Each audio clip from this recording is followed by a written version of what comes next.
Finding Nemo, a Disney story for kids.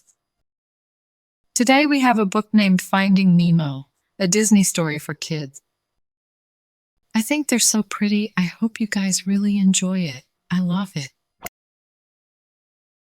Please give this video a like if you enjoy it, and don't forget to subscribe for more stories. Thank you, reading.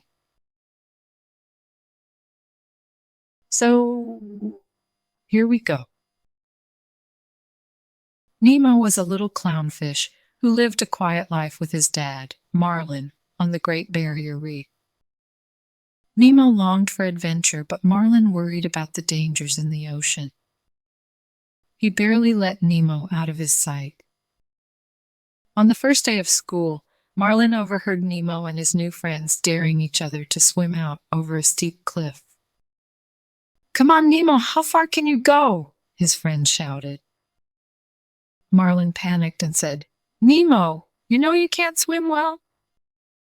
Nemo replied, "I can swim fine, Dad, okay?" Nemo darted up toward a boat on the surface.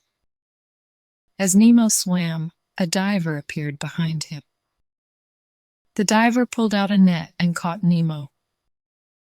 Then he returned to his boat and sped off, accidentally knocking one of his masks overboard. Marlin chased after the boat, but it was too fast. Marlin soon bumped into a blue tang fish named Dory, who offered to help. "I've seen that boat and it went this way. Follow me," Dory said. When Marlin followed, Dory whirled around. Marlin started following Dory when suddenly Dory said, "Stop following me." "On this," Marlin said. "You promised me to show the way where that boat went." Dory looked surprised, then shook her head sadly and told him that she had been suffering from short-term memory loss. Figuring Dory couldn't help him, Marlin turned to leave and found himself face to face with a shark. The shark invited Dory and Marlin to a get-together in an old, sunken ship. Inside the ship were two other sharks, and together they pledged "Fish are friends, not food." As they spoke, Marlin looked up and saw the diver's map. Dory noticed some writing on the scrap. It might be a clue to help them in finding Nemo. Marlin and Dory quickly left the party carrying the mask.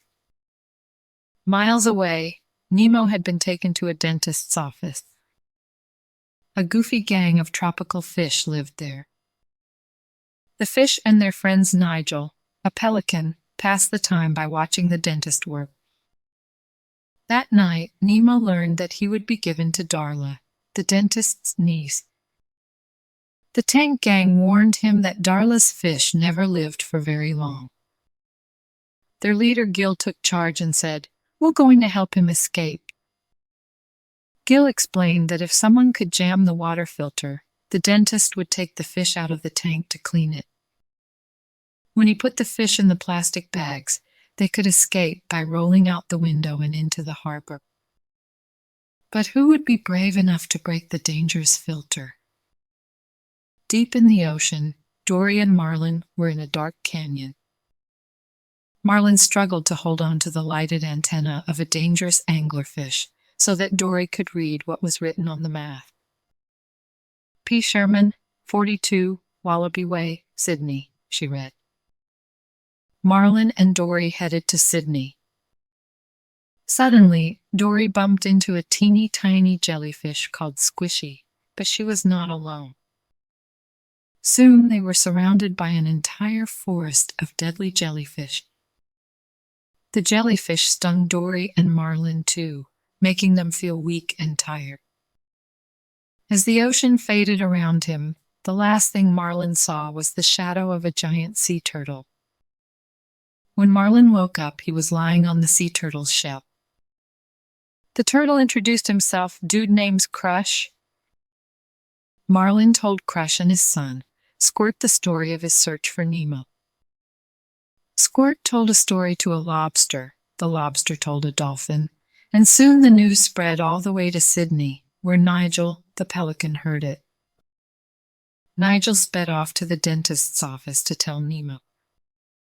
"Your dad's fighting the entire ocean looking for you. And the word is he's headed this way right now. To Sydney, said Nigel. Nemo was happy to hear that and realized if he was ever going to get home, he had to be brave. He took a deep breath and carefully jammed a pebble into the tank's filter, stopping its swirling blade. Soon, the tank would be so dirty, the dentist would have to clean it. But the next morning, the tank was still clean. The filter had been changed during the night, ruining their escape plan. Then the dentist flipped the net into the water, capturing Nemo. The dentist started to hand Darla the bag, but then he saw Nemo inside, belly up. Nemo winked at his friends. He was only pretending to be dead.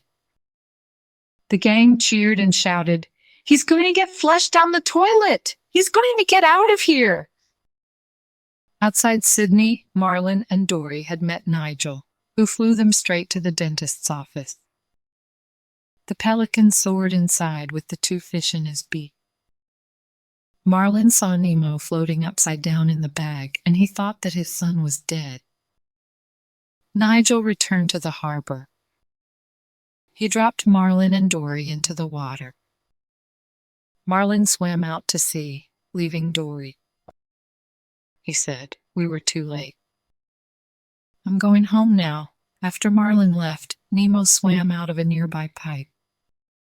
He had been flushed. Nemo spotted Dory swimming in circles and introduced himself. Dory hugged him happily. Nemo and Dory searched for Marlin, spotting him in the nearby fishing ground. Finally, they saw each other. As they swam towards each other, a big net dropped into the water and captured lots of fish, including Dory, but Nemo knew exactly what to do. Nemo said, "Tell all the fish to swim down." Together, the fish swam down until the net broke. Everyone was free. Several weeks later, Nemo was back home and ready for school. This time, Marlin was ready too. He knew that his son could take care of himself. Nemo waved as he swam away. He swam back and hugged Marlin and said, "Love you, Dad." Marlin smiled and said, "Love you too, son. Now go have an adventure." The end. Good job, friends. Thank you so much for reading with me. Bye, I'll see you next time.